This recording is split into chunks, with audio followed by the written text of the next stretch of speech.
What is up, guys? Welcome back to the channel. My name is Travis. This is TW Motorsports, and today it's pretty exciting because I got a tune back from my tuner on the green truck. Now, if you guys know, in the last video, I got it. We took it down the road. It was running. It had some misfires on HP tuners. Now, it didn't feel like it had a misfire, but I have to tell you guys that I literally got it last night at like 8 o'clock. I came out here and loaded it immediately and started it up, and all my misfires were gone. So he said he wrote a new operating system into the computer, and that was the issue. So nothing bad. It's running like, it's absolutely crazy how much different it runs now. It may have had a miss because it runs better now. I can tell you that for sure. And I'm sorry I didn't show you guys that, but I was so excited and it was so late. I just wanted to come out here and put it in to see if it worked because I've been racking my brain on this thing. But because of that, we are ready to start like tuning this thing, logging it and tuning it, and that's why you see all this wiring mess. So what I've got here is I have my PLX wideband, and pretty simple setup here, guys. It's just a cheap plastic box.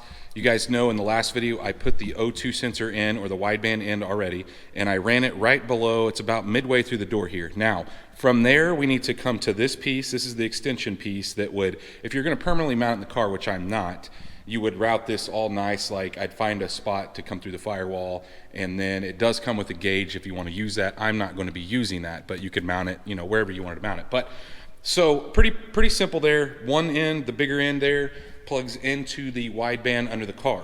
I'm going to run it through the door jamb. I know it's hokey, but like I said, I'm not going to leave it. Then the other end plugs in right here. It doesn't get any more simple than that. So right here it plugs in.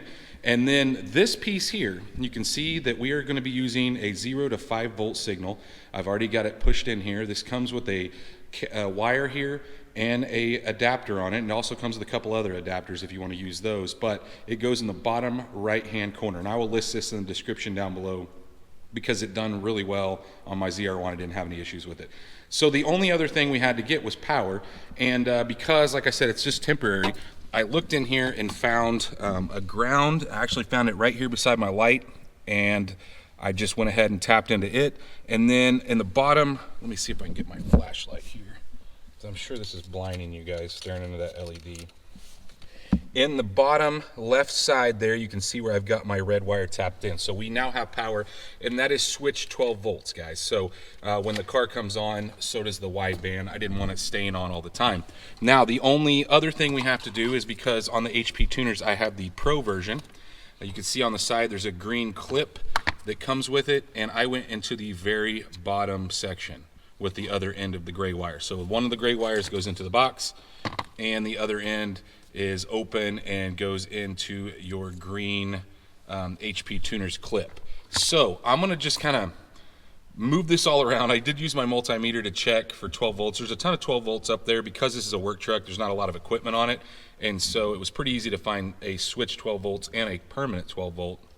But I'm gonna move this around and kind of get it situated the way I want it, plugging all this stuff in, and then I'll probably just set it under my, I don't know where I'll put the red box, but I'm gonna set all the wires just kind of under the floor mat so I'm not dragging it in and out with my feet, because like I said, this is temporary. So once we do that, I'm gonna go grab my computer and I'll kind of show you guys the process. He sent me a revision because I did let it idle. I sent it back. I still have the battery light issue, still have the airbag light issue. Those things have nothing to do with the way it runs. The battery light issue is because of this harness came out of a 2000. This truck is a 2002. The 2002 had 2 wires for the alternator. The 99 and 2000 only had 1 wire. So that is the issue with that, and we'll address that later, but it is not affecting the drivability. It's just an annoying light that I see. So anyway, I'm gonna go get my computer. We'll load the revision that he sent me after the idle, and he wants me to take like a 20-minute drive to kind of get a good log on what this thing is doing. He said just get it up to operating temperature, drive it around for about 20 minutes, make sure everything shifts good. So I'm going to check the fluids one more time, but the next thing you see will be us loading that, and we'll take it out for a drive. So at this point, I've got everything under the mat that I need. I've got the wire in through the door, and I know, guys, I know it's hokey, but all we need to do here, we need to plug this guy in. Got my laptop out here, and I like to loop it over the steering wheel. I watched all the tuners do that. That makes me a real tuner. So I've got the file up that he sent me. So I'm going to turn the key on. We're going to go to right. And we're just going to write the calibration only. He didn't tell me to do the whole thing like he did on the last one. On the last one we had to write entire because we were changing the operating system. And it pops up with a big red thing saying it's brickable if you do this, but I trust what he tells me. So let's see what happens here. Generally, a calibration only doesn't take long.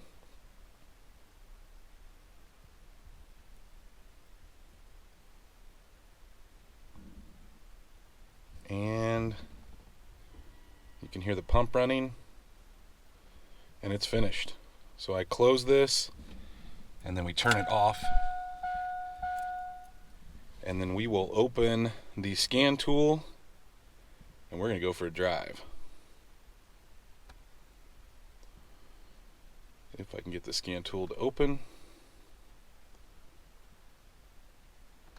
I recently updated computers, which I might make a video on, guys. Rendering videos for YouTube here was just incredibly long with this computer that I'm using.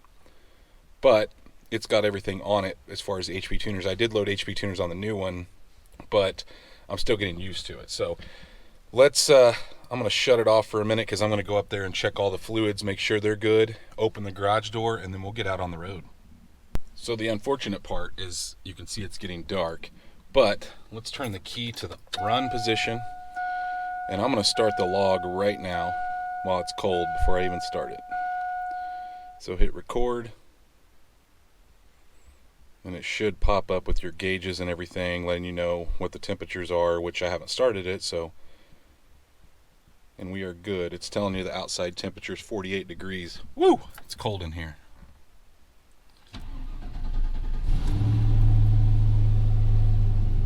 All right, we are running. You can see my battery light. You can see my light that I was talking about for the airbag. And then my battery light, it's just really random. It'll flash on and off. Like I said, that's a wiring harness issue, I think. We're going to see if we can fix that. But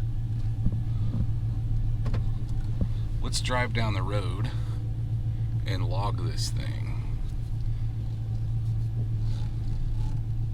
And I'm hoping that my wideband is on. I didn't even look at that. It looks like it is 13. It generally runs 12 if it's not. So that's good.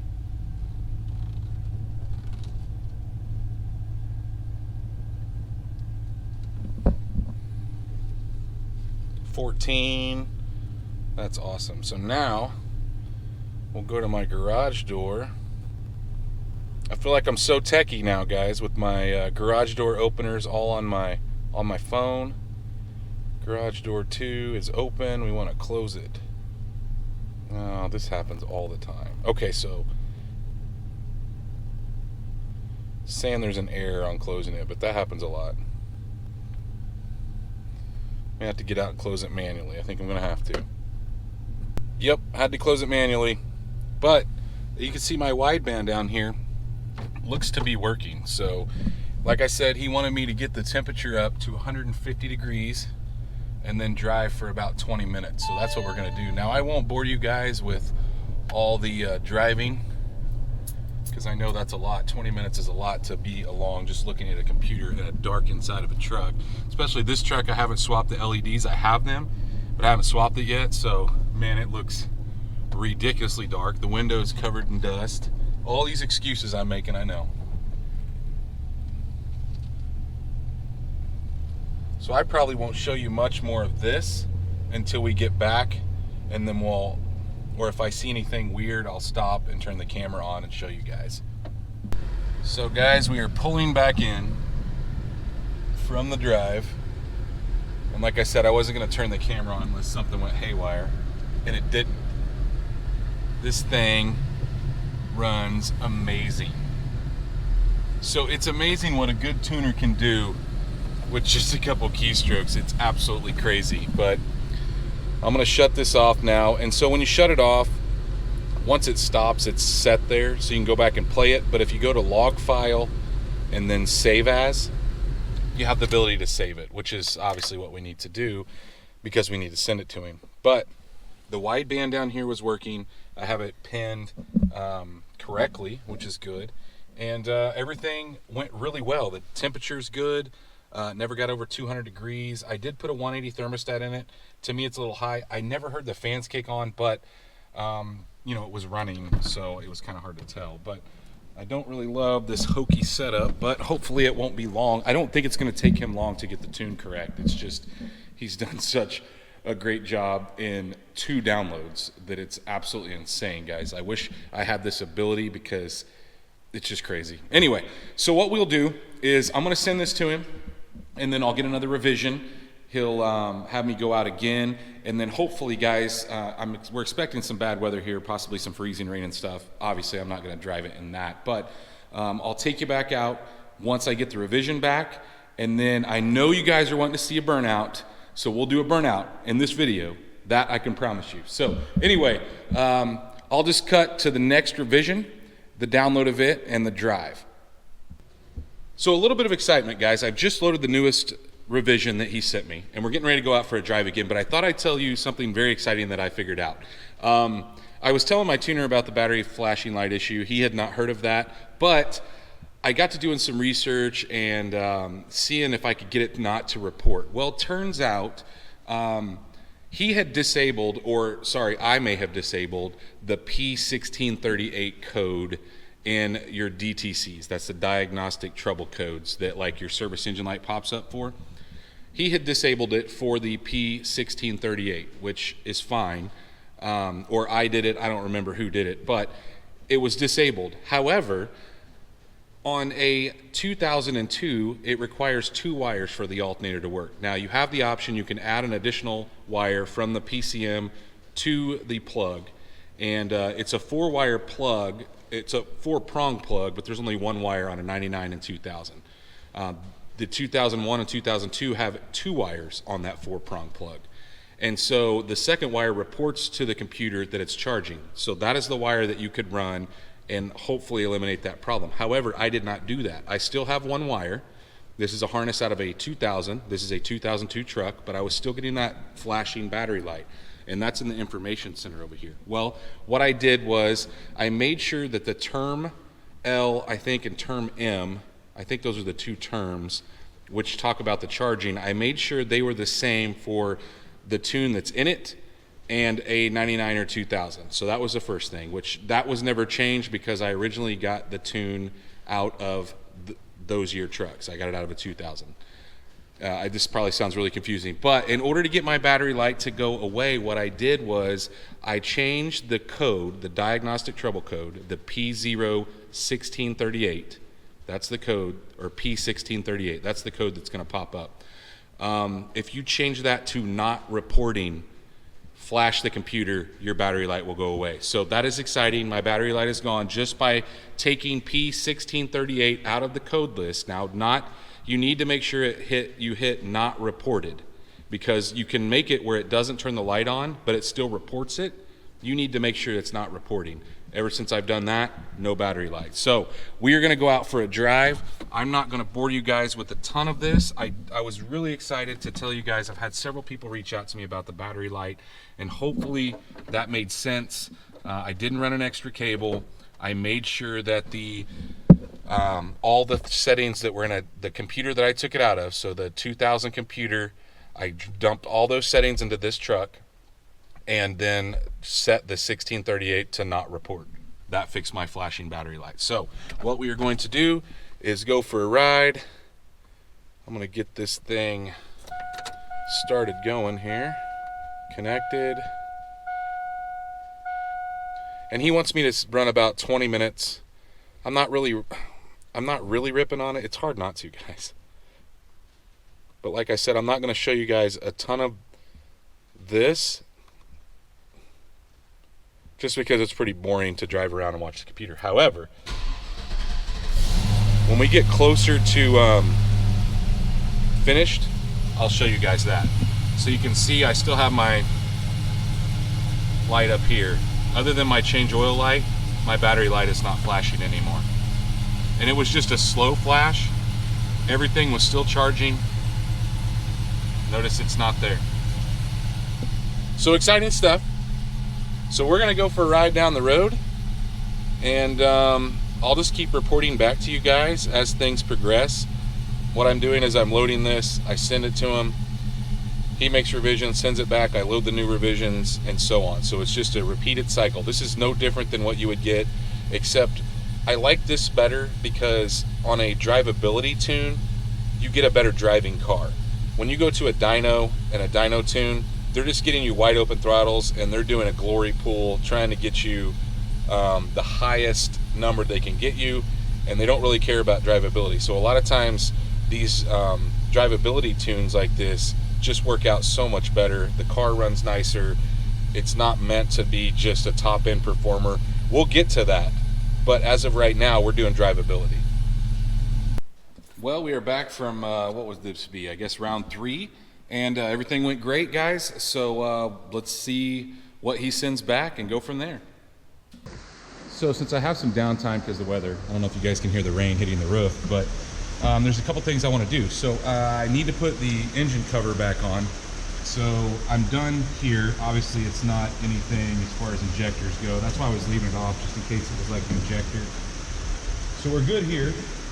So I can go ahead and tighten these just two 8mm on the top here. But the big thing is this, and I'm gonna try to get my light here.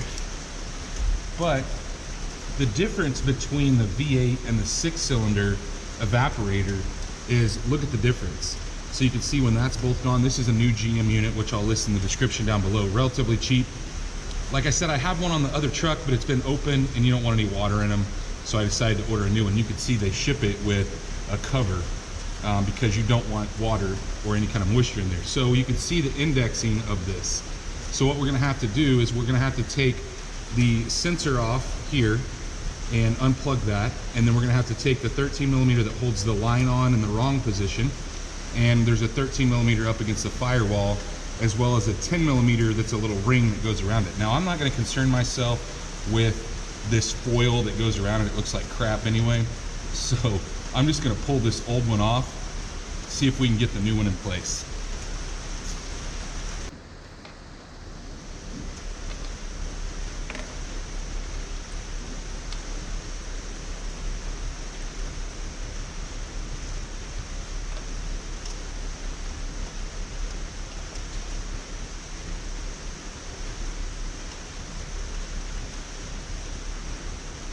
Start by getting these 13s loose. Oh, that's the wrong one.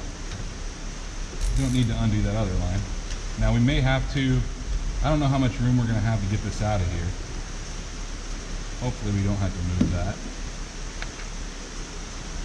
And then I'm gonna use a ratcheting wrench on this other one just because it's way easier. And grab their own side. Oh, nope, it just won't go around.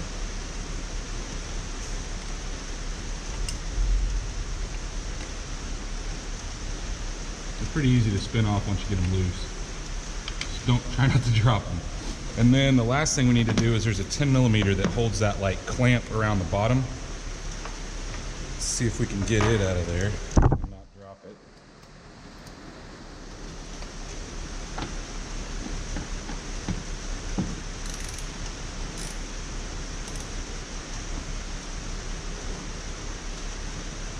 I'm not sure if that's a stud on the firewall. It looks like it is.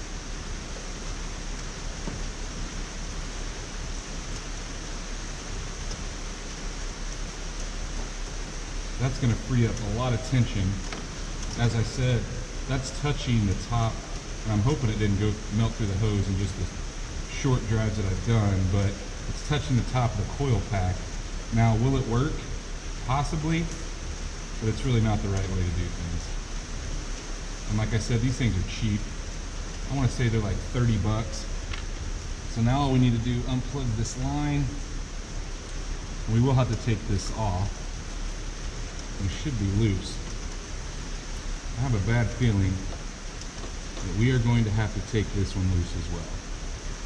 Let's just go ahead and do that. It's not a huge deal.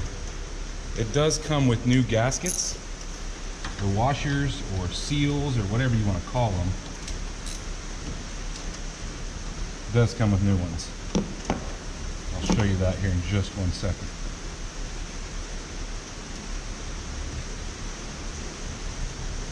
Hopefully this thing doesn't give me fits coming off.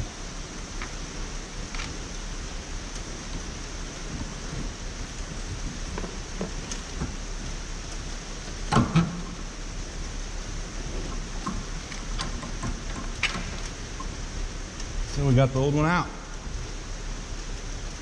I don't know, we might have been able to get that out of there without that, I don't know.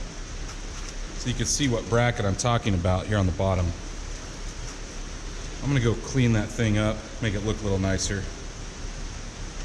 So remember when I said I wasn't gonna use this piece? Well, this bracket that holds this does not clamp well if this isn't on here. So I readjusted it, kind of wiped it off, made it look a little nicer than what it was, but yeah, I'm gonna reuse it obviously. So at this point, I'm gonna go ahead, I've got this off of here. We're gonna go ahead and put it in place. Now, you can see it has a new seal on it. So we're gonna go ahead and push it on and then tighten our bolts down.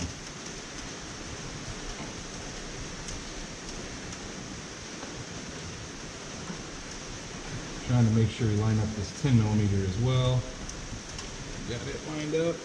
I'm actually gonna start it first. Now I haven't switched over the sensor yet. And I think that's the high side, but I don't remember. Once we get that in place, we'll put this guy on. And then we'll put this one back in place.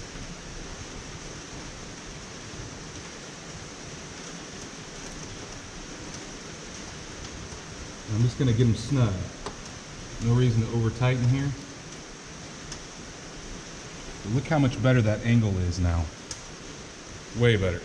So now I'm going to go ahead and take this old one off. Now, I couldn't find a replacement when I put this back together. So I've got a new one. Like I said, it comes with actually 3. It came with one on the part that goes to the firewall, and then it comes with 2 other ones, which is good. I probably should have checked that other line that I pulled off, but we're going to trust that it's good still. This new one on. And we'll go ahead and take the old piece out here. Uh-oh, this is a little confusing. This one, oh, it's a stud. So you're gonna have to use the stud out of this. I'm gonna have to go get something to take that out. I didn't realize that. So it is a stud. And guys, I used a 5.5mm to get that thing out. It's an oddball. It's really more of a inverted hex or inverted torque is what really it needs to be, but this worked. Now we can go ahead and put that on there. And that is way better angle. I like that way better. And it didn't burn through, but there is this crease there. Go ahead and get this on there and get it tightened up. And then a 5/8 is what you need to take this sensor loose. We'll take it off, take the cap off that, and screw it on there. Now, there's just a cap on here from shipping, and it has a new seal on it as well. So all we have to do is just, I don't think you have to take the Schrader valve out. I think it pinches it as you're pulling it in.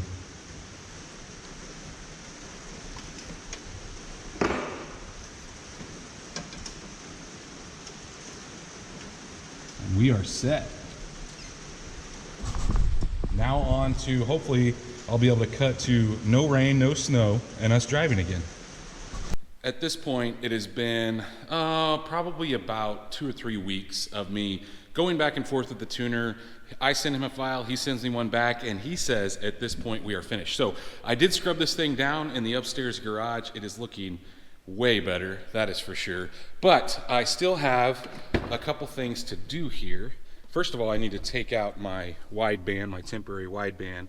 But under the hood, I temporarily hooked the battery up, and I didn't put the little, there's like a little arm, and man, this thing needs buffed. Anyway, there's a little arm here that goes across from like here to here, and then there's a little arm kind of like what you see on the other side that goes from here to here, and then we need to tie the battery down. I've been driving around. I haven't been real crazy, but anyway, before we take it out and give it the beans and show you guys a burnout, because I know all of you guys are wanting to see a burnout out of this thing, we probably need to hook the battery up the correct way. The other thing is I haven't tied up the AC. You remember that second plug for the fans? I will tie that in once I get the AC filled. It needs to be filled first. But anyway, we're gonna go ahead and get this all lined out, which means I have to take this battery actually out of place because there's 2 bolts underneath that I need to put in as well. So what I was talking about is there's 2 bolts that I had to rob out of the truck, the swap truck, but I did paint them with some POR 15. Now, because I went ahead and switched to a, I guess they call a sealed battery. It doesn't have, it's not like a lead acid battery. I'm not a big fan of those because they rust these trays out really bad, and obviously we don't want any more rust on the tray. So I'm going to try to get these things in place, just a couple 10 millimeters, and then we can put the battery back in as well as the tie down. There's a 13 millimeter and a little block that ties the battery down. Now that we have the battery back in, this is the thing I'm talking about. It's just a little, it's a 13 millimeter. And sometimes it's a pain to get in place. I got my power wire running.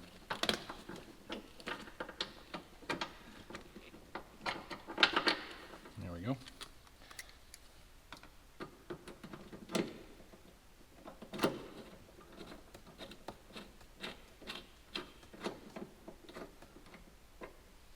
And you don't need to get real super snug here, just want to make sure the battery doesn't flop back and forth.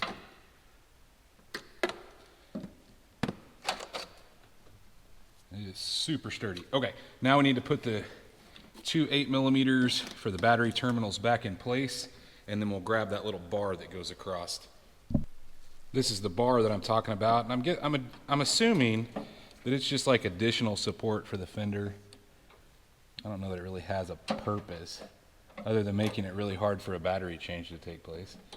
Just 2 10 millimeters here. I also coated those with some POR 15. Now, just know that anywhere you put POR 15, if it sees sunlight, generally it fades out. But because of this being where it's at, we should be fine. I didn't top coat them. If it's going to be in an area that's going to be susceptible to sun, you're probably going to want to top coat. And I was worried about this fitting the only battery they had in stock locally in a glass mat. That's what I was trying to think of earlier. It's a glass mat battery. Was a top post and side, but it seems to fit okay. We'll get these snug down, and then we will go grab the piece for up top.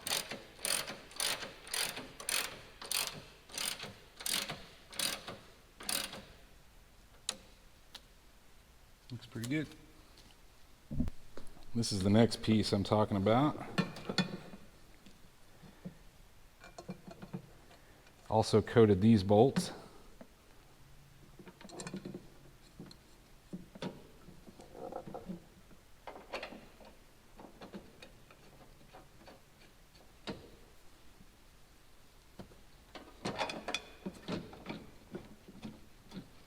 Now these are 13 millimeter.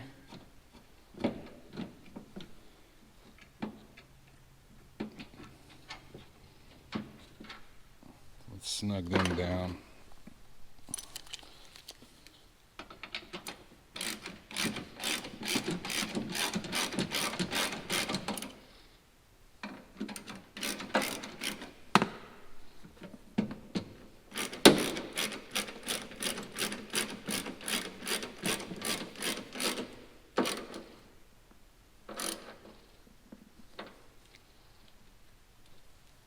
That stuff's pretty strong. I figured I'd peel, you know, the downside to painting with anything other than like, I don't know, POR 15 seems to stick really well.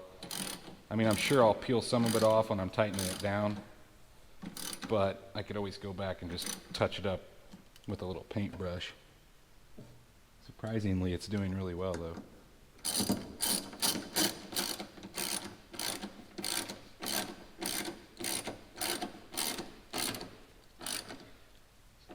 Now another thing that I did, still got one more to tighten up, but I painted a bunch of these. So I robbed all these out of that truck out there, the parts truck. And let's take a look here. You see how rusty these look?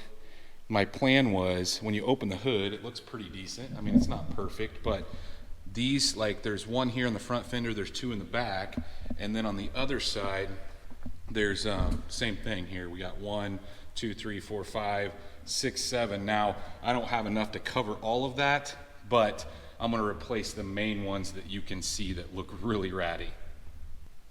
Unfortunately, I didn't have enough. You can see I've got the black ones here and there. The two on the other side looked way nicer, so I did swap this back one, and I went all the way around the majority of the part you could see. So these guys here, but that very back one you can see, the next time I'm using that stuff, I took the old bolts that I took out, I put in that piece of cardboard that I had painted them on. So we're ready, guys. Let's get this thing started up and let's take it out on the road. So as promised, we are gonna go for a ride. This is pretty much the first time I'm showing you guys. I have driven it to work a couple times, but it's cold and windy today. But I promised you that we would do a burnout in this video. Now, it's probably not going to be a big, huge, crazy burnout, but I'm gonna do one. I said I would, but let's let this thing warm up. We'll get it out on the road, go for a little ride, talk about some things, and I'll let you guys hear it warm up here. It's a cold start, hadn't been started in, I don't know, maybe a couple weeks now.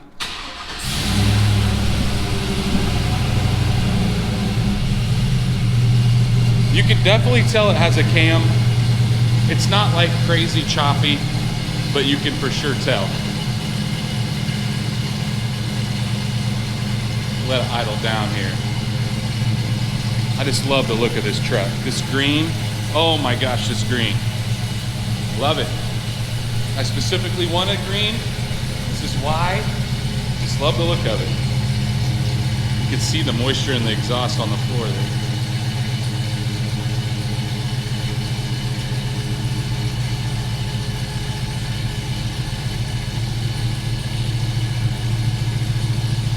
Come on, cool off here.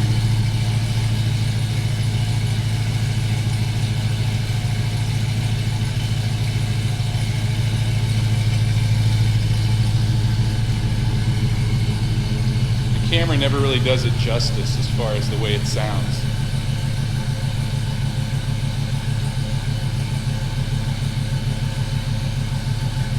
You can hear a little bit of the low. Like I said, nothing crazy. I didn't want anything crazy. You can also see got no battery light like we talked about. Still got that airbag light. We'll address that. We got more stuff coming. All right, guys, let's hop in this thing and go for a drive.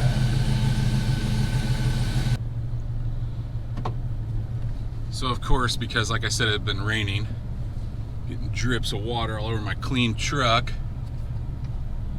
All for you guys. I've been meaning to do this video. I needed to do this video. The weather's been terrible.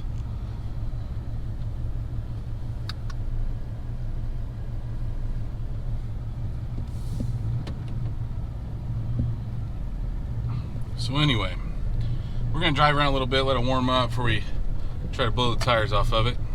So let's talk about, the swap in general. We got a little bit. So anyway, the swap, the motor swap, how I liked it, what's entailed. Honestly, guys, it's a pretty easy swap. There was some bugs here and there, obviously with the alternator deal and or the battery light. That wasn't anything wrong with the way it was put together. It just that's just how it is when you're going.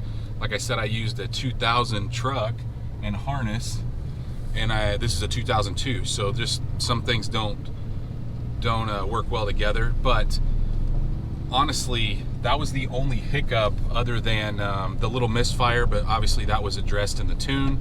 And when I say operating system, there's an OS in HP tuners that you can update. So that's what I mean by operating system. So the tuner, that was the first thing he did. And when he did that, all those misfires, like I was showing you guys on HP tuners, are completely gone. So I don't have my laptop hooked up in here or anything. We are literally doing fine now, no issues whatsoever. But as far as the swap, like I said, it's pretty easy. Not a whole lot involved. If you can find a parts truck, to me that's better. And the reason why I say that is because, I guess I need to put my seatbelt on actually. The reason I say that is because you're not running to the parts store to get stuff that you would normally have to go get. So like if you rob one out of, let's say, a salvage yard, or you get one shipped to you, there's always going to be something that you forget. So whether that be motor mounts or a bolt or anything like that, to me it's way easier to just go and buy a whole parts truck. If you can find one that's wrecked, to me that's the best way to do it. And you don't have to do it that way. It's just, to me, it seems a little bit easier the way I did it. And like you saw, those little bolts and things under the hood that I painted black, I was able to rob. Like just random parts that you can paint, and they can be setting while you're doing other things, and you're not having to go get them, wait and paint, little stuff like that. But to me, like I said, that's the best way to do it. But as far as driving it, like I said, I've driven it to work. I guess I've only driven it to work one time. I don't have any air in my airbags in the back. That's why that's a little bumpy. But that's about a 40-mile drive for me, and this thing did absolutely spectacular. I should have taken the camera with me that day, but it was just kind of a spur-of-the-moment deal. I thought, man, I should take it on a good trip since it's finished now. And like I said, it's been finished for about 2 weeks, but between rain and time at work and stuff like that, I just haven't had time to film this. And unfortunately, I wanted to put this up tomorrow, like I told you guys in the post on YouTube. But in order to do that, I was hoping the rain would hold off. And we still got, you can see some damp roads here and there, but I'm doing it. We also had like snow and salt on the road, like probably 3 or 4 days ago. And it rained really hard last night, so I always like to let a rain come through and wash some of that salt off the road. We'll probably hit some sections where you guys will hear the tires pick it up, but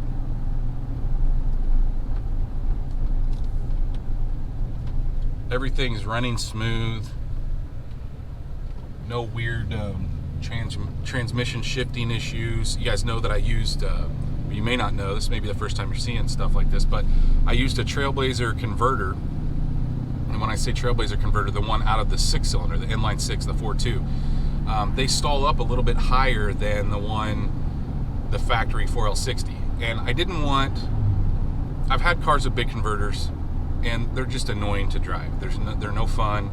They're just, I don't know, it's just not my thing. So in a car that I want to daily this truck when it's not raining or gross, and even in the rain doesn't really bother me, just when it's not snowing. So I didn't want that in a daily driver. I didn't want stuff like that. We're about up to temperature now. I gotta find a spot where I can do a burnout for you guys. Now it's gonna be kind of, I don't know, it's 30 degrees out. So the tires they're just gonna blow off. Now, the power difference is obviously incredible between the 6-cylinder and this, but look, when you came out of like the ZR1, it's not fast by any means. Now, is it faster than it was? Oh my gosh, yes, it's way faster, but it's still not like, ZR1 level fast. Even in stock form, ZR1 level fast. It's just not. I don't even think it's probably Corvette, like that white Corvette that I have, and that's completely stock, other than exhaust. I don't think they'd keep up with that either. But still, that's not why I built it. I didn't build it to make a race car. Now, down the road, I would like to do a turbo and stuff, but I didn't build it to race. To me, racing trucks is, I don't know, they're heavy. They don't have a lot of weight transfer. They have some issues with weight transfer. To me, and I know there's a lot of fast trucks out there, but better platforms to build fast cars. This was just supposed to be fun, and I couldn't find a 5.3 truck or even a 4.8 truck in green. And green was, I was set on green. And so the first one I found that was in decent shape, this one, didn't have any rust on it. And it was a 6-cylinder crank window truck. And down the road, we will address the crank windows. It'll be quite a while, I think. But I've built this into exactly what I wanted to buy. And honestly, a better version, because the chances of me finding one with paint that looked like this after going to paint obviously would have never happened. And especially in green. Now, you find those random 40, 50,000 mile trucks out there, but the likelihood of me finding a green one in a 99 to 02 like I like the front of just doesn't happen.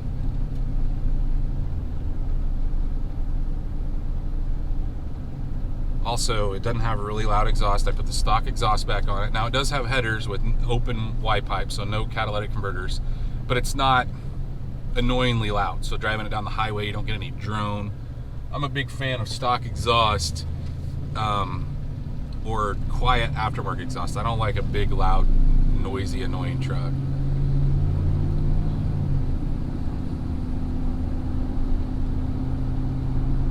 You can see all the gauges here. Everything's doing well. Like I said, when you're tuning these things, the drivability is a big deal to me. Now look, if you want to go to a dyno tune and get a max, like I said, a glory pool to see how much you can make, this truck wasn't really built for that either, but you can do that, but the drivability might suffer. You know, those people, they want to make money, and so they're going to get it dialed in on the wide open throttle side. But as far as like your daily driver, they're not really working on that. They're not, you know, most of your tuners, they want to get you in, get you out, get on to the next one, and I understand that. That's why some friends of mine that do this or used to tune, they don't do it anymore, because so you can't make money and if you're picky, you can't make money. Same thing with like me detailing cars. I could never make money at it because I'm so picky. I would spend days on something that would either never come clean or wouldn't be worth it for the money I'd make. Now, once it warms up in a couple months, when the weather gets warmer, we'll take you guys out and I'll put the GoPro on the side of the truck so you can kind of hear some noises outside, but we'll turn here and give it some gas and see what happens.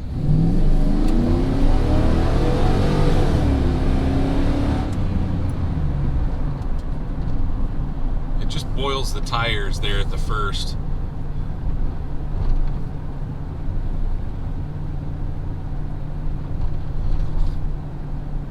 Definitely different than what I was used to with the 6-cylinder.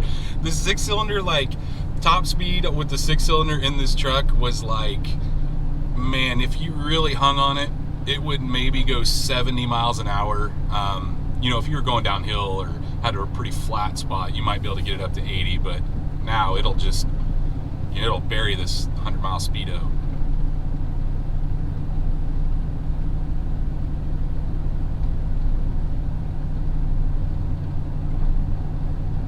Alright, so let me see if I can find a spot to set up my camera, and we'll see if we can get you guys a burnout.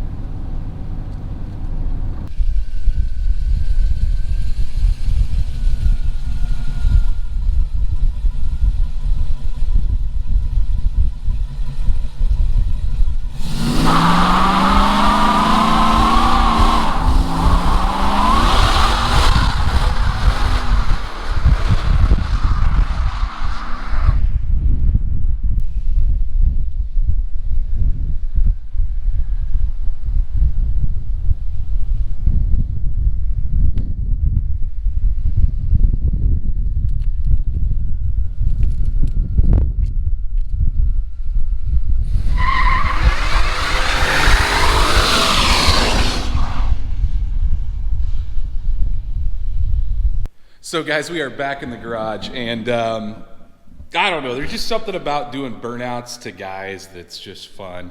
My wife thinks it's the stupidest thing ever, and well, she's not here right now, so while she's not here, you know, we do burnouts. That's what we do. But it's crazy. So the first burnout that I showed you, obviously I was on the brake, but the second one was just me flooring it off the from a dead stop, and it just boils the tire. Of course, Look, it's on a 20-inch tire and pretty low profile.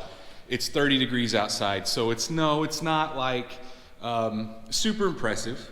To me, it's cool because I've seen the evolution of this truck since the time I bought it, and it wouldn't even do a burnout trying to power brake it with the 6-cylinder in it. But it's getting there. So this is a truck to a V8, brand new paint, all new stuff, suspension, new bumpers, new taillights, window tint, obviously the spray and bed liner. We have came a long ways on this truck. New door handles, new wheels, new tires. And I've got a small fortune wrapped up in it at this point. But guys, look, I love this truck. And I really don't foresee me ever selling it. I just have a true love for this. I have the same kind of love for this truck. And so I put a lot of sweat equity in this truck. It's came a really long way. But tell me what you guys think. There's more to come on this truck, by the way. You could see, I'll let you guys look behind me. You can see a step that's coming very soon on this truck. But other than that, like I said, you know, I get a lot of flack for, obviously, I've got a lot of projects going on at all times, and I get a lot of stuff, especially on the Trans Am, but I never finish a project. And guys, I'll tell you, I'm gonna be real honest with you here. When I lose interest in something, or I find something that I want more, I deal off certain things, and that's how I get sometimes. This truck, I've always wanted to do this, so it's staying.